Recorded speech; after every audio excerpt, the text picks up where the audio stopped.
इस वीडियो में हम कवर करने वाले हैं मार्च मंथ की इंपॉर्टेंट जजमेंट्स जो सुप्रीम कोर्ट की तरफ से आए हैं।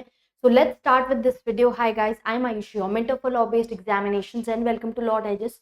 ये जजमेंट्स आपकी हेल्प करती हैं चाहे आप किसी भी लॉ बेस्ड एग्जामिनेशन की तैयारी कर रहे हो, वहां पर जहां आपके जजमेंट्स क्वेश्चन करे जाते हैं वहां पर ये काम आते हैं। Also it helps you obviously to stay updated with the law and what's happening in the country.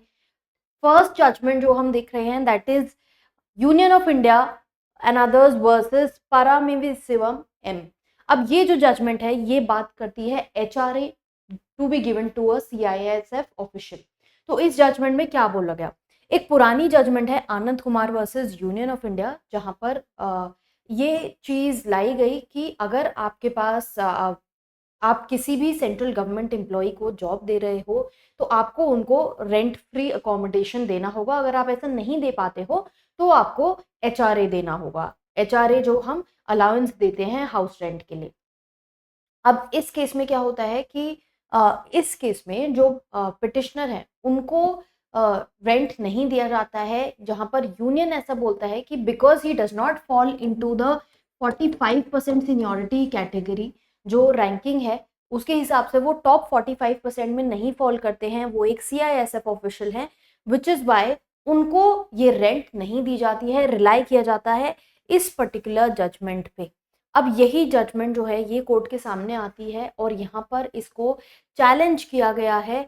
Although Delhi high court ने ये होल्ड किया कि सीआईएसएफ पर्सनल जो है they are entitled to HRA if they are not provided the accommodation. तो high court was agreeing with the petitioner, but अब यहाँ पर चैलेंज जाता है towards supreme court, high court की जजमेंट के अगेंस्ट सेंटर के through, and they rely on this particular judgement जहां पे एचआरए डिनाई किया गया था इस लॉजिक के हिसाब से।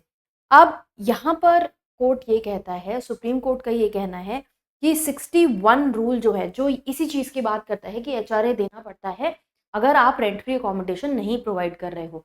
सो द कोर्ट सेज कि it is interpreted in a manner which is suggested कि अगर यूनियन ऑफ इंडिया जिस तरह से बोल रही है कि 45% सीनियर लोगों को ही एचआरए मिलेगा, then in that case it will be discriminatory for such people and article 14 जो है हमारा वायलेट होगा। प्लस दे ऑल्सो सेट कि कोई भी रीजनेबल नेक्सस नहीं है बिटवीन द ऑब्जेक्ट जिसलिए एचआरए ग्रांट किया जाना है फॉर डिस्क्रिमिनेटरी ट्रीटमेंट। तो इसके चलते देव सेट की जो रूल 61 है सीआईएसएफ रूल्स का, they will be read down to employ in such a manner, इस तरह से उन रूल्स को रीड किया जाएगा ताकि एचआरए प्रोवाइड किया जा सके if there is no rent free accommodation. और अगर ये अकोमोडेशन नहीं दी जाती है, एचआरए नहीं दिया जाता है, then in that case they will also be entitled to be paid within 3 months to carry 8% interest. तो अगर एचआरए देने में भी गलती होती है, लेट होता है, देन 8% इंटरेस्ट वहां पर लेवी होगा। सो ये पर्टिकुलर जजमेंट डील करती है इस चीज से। देन नेक्स्ट जजमेंट देखते हैं। ये जजमेंट के बारे में मैंने पहले भी डिस्कस किया था ऑन इंस्टाग्राम, जहां पर ब्राइब्स की बात हुई थी।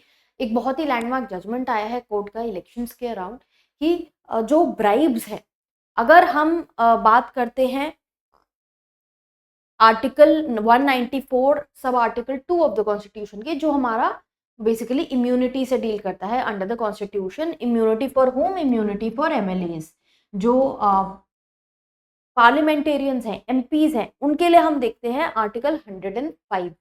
अब यहाँ पर ये बात करी गई कि जो जेएमएम की लीडर हैं सीता सोरेन, उन्होंने ब्राइब एक्सेप्ट करी थी 2012 में फॉर अ राज्यसभा सीट।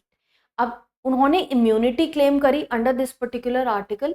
अब कोर्ट के सामने जब मैटर आता है, बिकॉज हाई कोर्ट ने प्ली डिसमिस कर दी, अब सुप्रीम कोर्ट के सामने जब मैटर आता है तो सुप्रीम कोर्ट एक पुरानी 1998 की पीवी नरसिम्हा राव की जजमेंट जिस पर रिलाय करके इनकी ये कॉन्टेंशन थी, उस जजमेंट को भी ओवर रूल किया गया है इस केस में। अब उस जजमेंट में क्या बोला गया था कि जो मेंबर्स हैं of parliament and legislative assemblies वो इम्यूनिटी क्लेम कर सकते हैं under these articles of the constitution अगर उन्होंने कोई ब्राइब रिसीव की है in contemplation of what, of a vote और अ स्पीच इन लेजिस्लेचर। तो अगर वो ब्राइब किसी स्पीच से रिलेटेड है, किसी वोट से रिलेटेड है लेजिस्लेचर में, तो उनको इम्यूनिटी ग्रांट करी जा सकती है। ये 98 का जजमेंट है।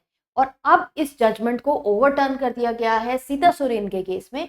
कोर्ट का ये कहना है कि पर्पस जो है इन आर्टिकल्स का ये इसलिए है कि लोग खुल के अपनी बात कह सकें, बोल सकें, एक इन्वायरमेंट इस तरह से प्रिवेल करे where debate and deliberation can take place within the legislature।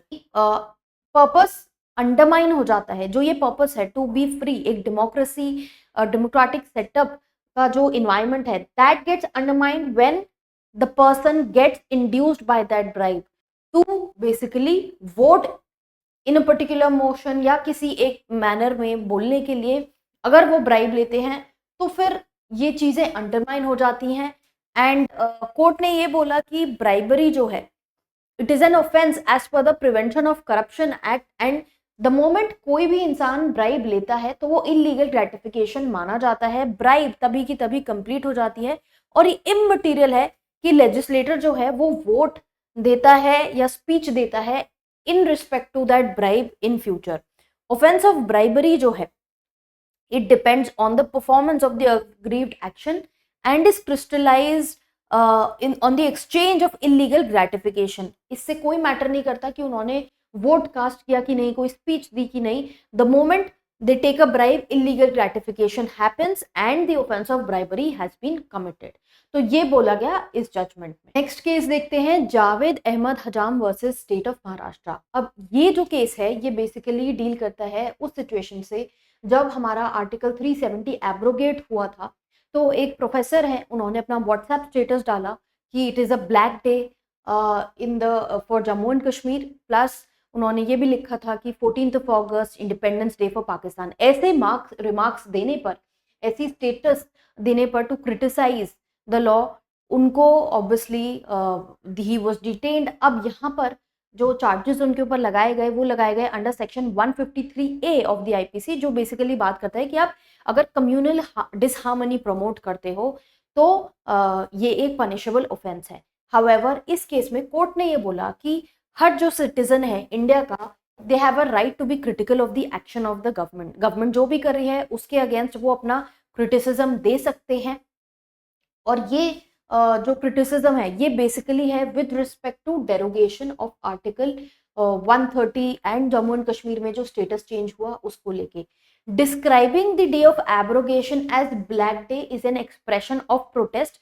क्योंकि उन्होंने ये स्टेटस डाला, उन्होंने उस दिन को ब्लैक डे बोला, तो ये जो है ये दिखाता है that he is protesting and उनको एंग्विश है गवर्नमेंट की तरफ for taking such an action. और अगर ऐसा हर एक क्रिटिसिज्म पे एक्शन लिया जाने लगेगा against citizens of India, then democracy का कोई मतलब नहीं रह जाता। यही कोर्ट ने बोला यहाँ पर कि if the person is held to be liable for an offence under section 153A, democracy जो कॉन्स्टिट्यूशन का एक असेंशियल फीचर है, इट विल नॉट सर्वाइव। तो यहाँ पर उनके अगेंस्ट केस डिसमिस कर दिया गया under section 153A of the IPC. अब ऑब्वियसली चेंज हो गया है, भारतीय न्याय संहिता हमारा जुलाई से लगने वाला है, तो सेक्शन भी चेंज हो जाएगा। अब जो लॉज आएंगे, कोई ऑफेंस कमिट होता है आफ्टर दैट पर्टिकुलर डेट, वो भारतीय न्याय संहिता में डील होंगे। और जो पुराने ऑफेंसेस हैं जिनकी हियरिंग ऑलरेडी चलती आ रही है, they will continue to be guided by IPC और सीआरपीसी या इंडियन एविडेंस एक्ट, जो हमारे पुराने लॉज हैं। नेक्स्ट मूव करते हैं towards the final case of this particular month. Remember यहाँ पर हम यूट्यूब पे कुछ बेसिक इंपॉर्टेंट केसेस डिस्कस करते हैं, इसके अलावा भी हम लोग मंथली आपके लिए पीडीएफ्स तैयार करते हैं wherein we cover all the important cases, जो important bills हैं, कोई important appointments हैं, लीगल करंट अफेयर्स बेसिकली वो कवर होती हैं मंथ टू मंथ, जो हमारी वेबसाइट पे अपलोड कर दी जाती हैं। सो आप वेबसाइट पे जाके www.lawdigest.in पे जाके वो चीज़ें चेक कर सकते हो। नाउ ये पिटिशन जो है ये हेबियस कॉर्पस पिटिशन है in the case of Devu G Nair versus state of Kerala. अब इसमें क्या सिचुएशन थी, एक हेबियस कॉर्पस पिटिशन फाइल करी गई बाय द पिटिशनर, और उन्होंने ये चैलेंज किया कि उनकी जो पार्टनर है उनको इलीगली डिटेन किया जा रहा है by her parents. Why? Because ये LGBTQ कम्युनिटी के रिस्पेक्ट में केस है, एंड ये डिटेंशन की वजह से अब पिटिशन जो है ये जब फाइल करी गई केरला हाई कोर्ट में, इसमें ऑर्डर आया कि जब हम हैबियस कॉर्पस पिटिशन देख रहे हैं, कोर्ट ने ये ऑर्डर किया, हाई कोर्ट ने, कि जो लेस्बियन पार्टनर है उनकी, she needs to undergo counselling. तो ऐसा कोर्ट का ये कहना था।